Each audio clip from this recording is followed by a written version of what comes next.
Uttarbanga medical কলেজের seminar হলে ভারত নিউজিল্যান্ডের ফাইনাল খেলা দেখানোয় এক পড়ুয়াকে শোকজ। পড়ার জায়গায় খেলা দেখানোর দুঃসাহস জানতে চেয়ে শোকজ ডিনের। আর এই নিয়ে তীব্র উত্তেজনা বাতানুবাদ।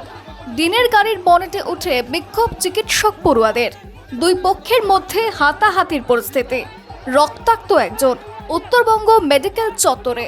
খেলা দেখাটা তো একাডেমিক পার্ট নেই স্যার। স্ট্রেস রিলিভের জন্য ওরা খেলুক না, ওর জায়গা তো আছে কলেজে। খেলা পারমিশন নিয়ে দেখানো হয়েছিল এবং সেখানে একজন স্যারের সিগনেচার আছে।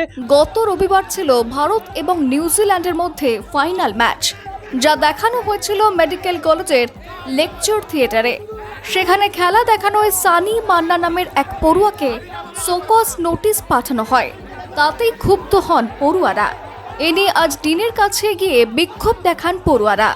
সেই সময় পড়ুয়াদের দুই পক্ষের মধ্যেও উত্তেজনা পরিস্থিতি তৈরি হয়। ইন্ডিয়া পাকিস্তান ম্যাচের জন্য পারমিশন চেয়েছিল। আমি বললাম লেকচার থিয়েটার শুধু একাডেমিক পারপাস জন্যই ইউজ হবে। স্ট্রেস রিলিভের জন্য ওরা খেলুক না, ওর জায়গা তো আছে কলেজে।